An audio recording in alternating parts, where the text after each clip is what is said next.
Excuse me, sir. I'm sorry I have to wake you. You a doctor? That's right. We have some passengers that are very sick. Could you come take a look at them? Yes. Yes, of course.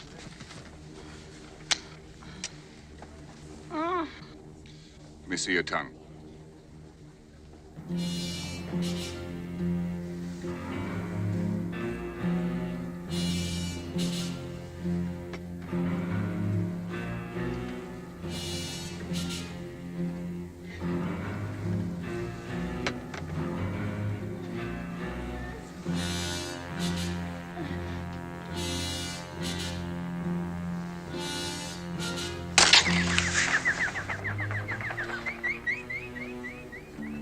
I'll be back in a minute.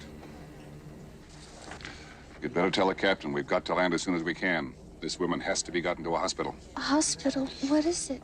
It's a big building with patients, but that's not important right now.